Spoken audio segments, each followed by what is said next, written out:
I opened her diary, and what I found inside didn't just hurt. It rewrote my entire life in one sickening moment. You know when people talk about having the ground pulled out from under them? That cliché? I used to think it was an exaggeration, until I was standing there, holding a worn leather notebook in my hands, flipping through pages inked with handwriting I knew better than my own, and on those pages were plans. Wedding plans. Not for us. Not with my last name. No, she was planning a wedding in Italy, with his. The diary wasn't even hidden. That was the part that struck me first. It sat on her nightstand, half tucked under a paperback, as if daring me to look. She'd always told me, I need to write things down, or they spin in my head. I thought it was harmless, therapeutic, even sweet. But that night, when she was in the shower, and I was alone in the bedroom, something in me pushed past the invisible line of trust. Call it intuition. Call it a voice in my chest screaming that something wasn't right. My hands shook as I flipped it open, half hoping to find nothing, half terrified of what I might uncover. And then I saw it. A page with a heading scrawled across the top. Our wedding in Italy. Underneath were bullet points. Venue, Amalfi Coast. Small villa, dress lace, off-shoulder, ivory. His suit, navy blue. Slim fit. Guest list. Keep it intimate. I swear, my vision blurred. My first thought was maybe this is old. Maybe she wrote this when we were engaged. But no, the dates in the margins were recent. Just a week old. The last name she wrote over and over wasn't mine. It was his.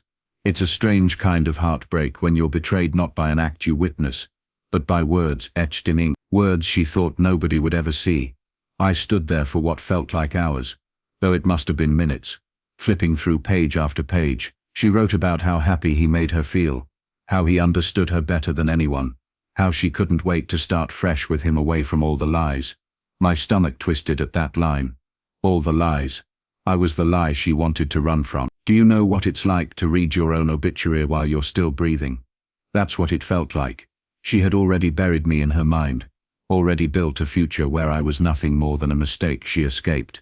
And the man she replaced me with, my closest friend, the one who stood by me at our wedding, who toasted to our happiness. She wasn't careful in the diary. She used his name, wrote about his laugh, his hands, the way he looked at her like she was the only person in the world.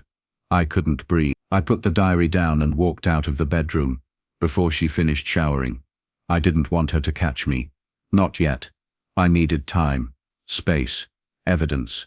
I paced the living room, my chest heaving, my mind sprinting ahead of me. What do you do when you see the roadmap of your partner's betrayal laid out in perfect penmanship?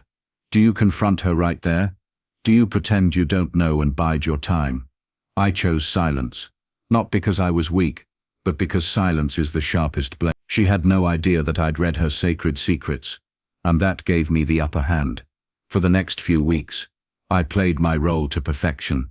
I kissed her good morning, asked about her day, made her coffee the way she liked it. But every moment with her was shadowed by what I knew. Every laugh of hers felt hollow, every glance a performance. And me, I became an actor too, smiling on the outside, calculating on the inside. Because once you've seen betrayal this raw, you stop reacting emotionally. You start planning strategically. I went back to the diary every chance I got. She kept writing. Every day, new details. She was meticulous, almost obsessive. Talk to planner about flower arrangements. Flights, look at Rome or Naples first. Figure out story to tell him, meaning me. That line burned into me. She was actively constructing the lie she'd feed me, while preparing to marry another man. There's a cruelty in betrayal, but there's also arrogance. She thought she was smarter than me, that her little secret world could coexist with the life we had built together. She didn't realize I was reading her mind in real time, watching her script her escape. The more I read, the more I realized this wasn't just an affair. It was a full-scale replacement of me. She was erasing me, rewriting her future with him in bold letters, while I was left in pencil, smudged and fading. And the man she chose, God, the betrayal there cut deepest. I remembered nights when he cried on my couch about his failed relationships. Times I covered for him, gave him money, vouched for him when nobody else would.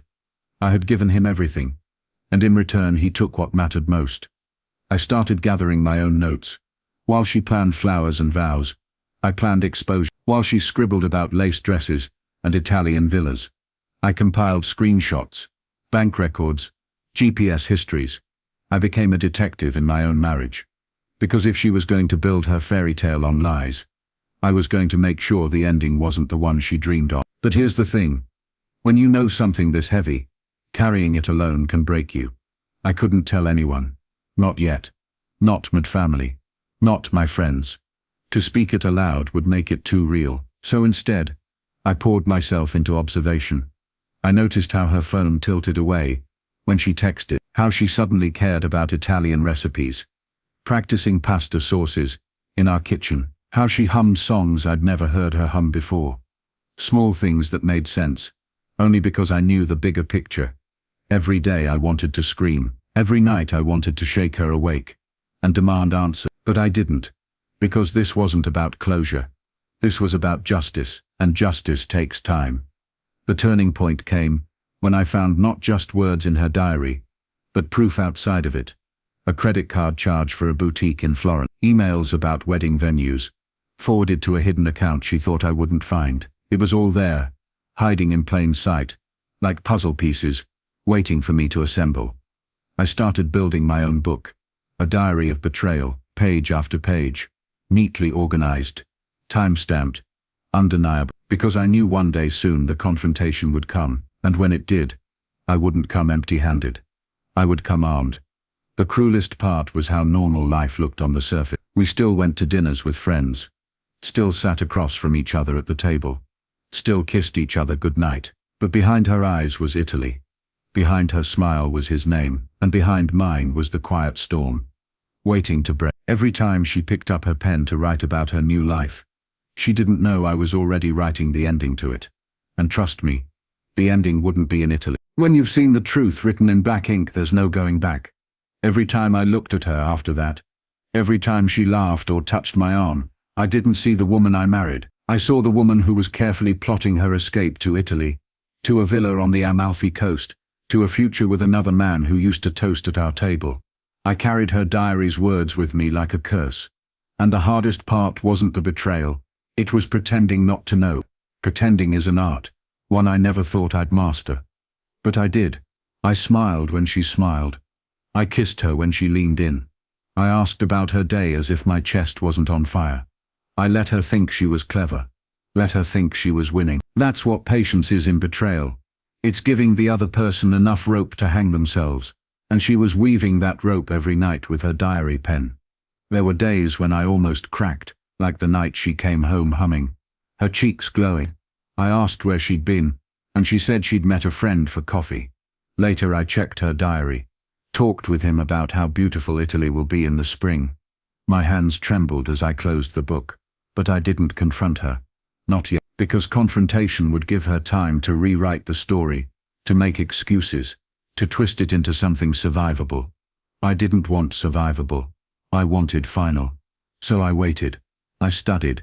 I built my case. And while she was sketching dresses and writing his last name over and over like a teenager in love, I was pulling threads from the fabric of her lies, her phone bill, her hidden email account, even the fake name she used to communicate with the wedding planner in Florence. I uncovered it all. She thought she was writing the script of her new life. I was writing the script of her downfall. You want to know the cruelest irony? She had no idea how much I loved Italy. For years I dreamed of taking her there.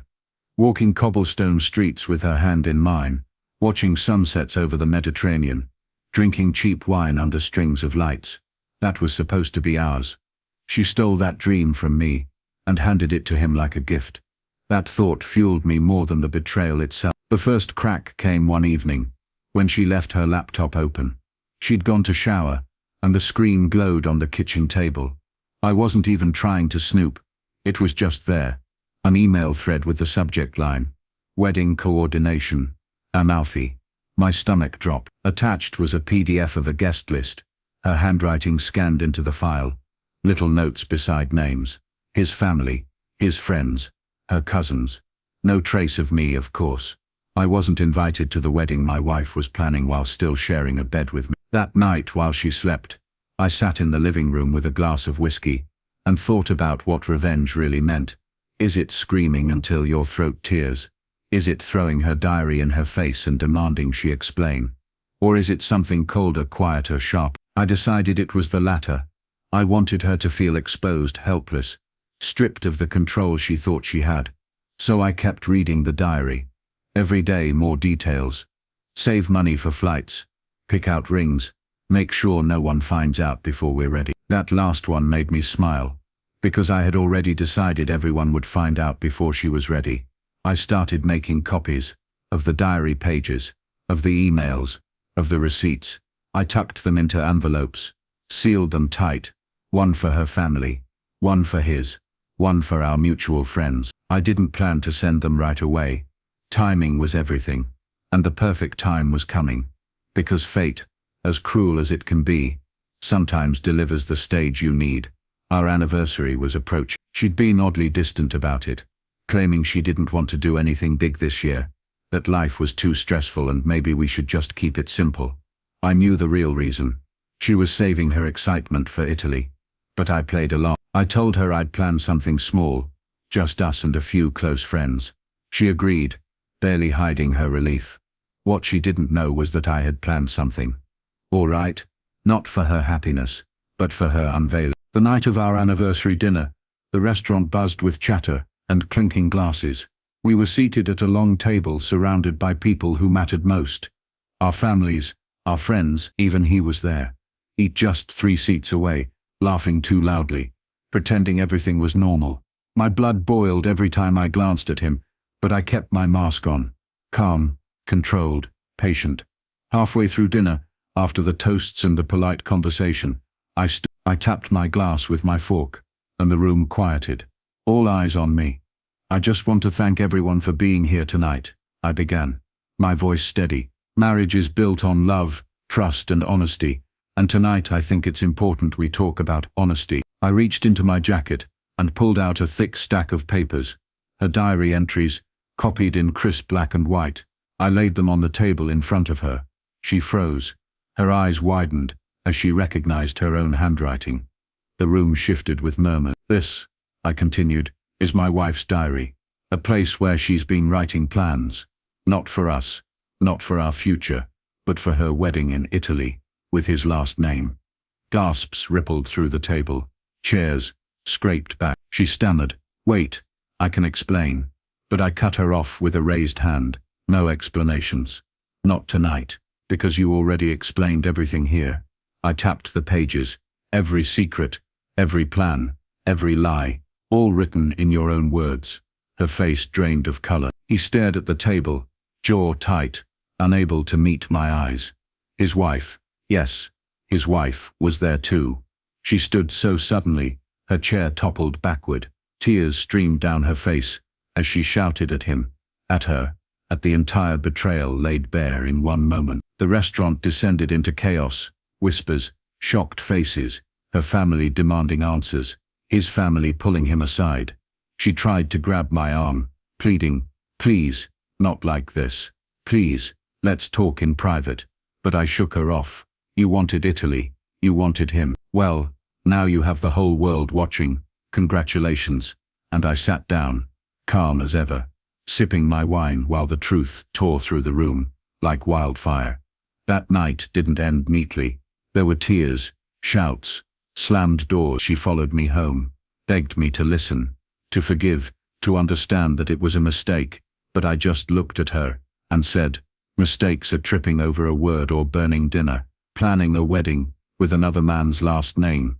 That's not a mistake, that's who you are." And for the first time in weeks, I slept soundly, because the secret she thought she controlled was now exposed, and her perfect Italian fantasy had collapsed before it even began.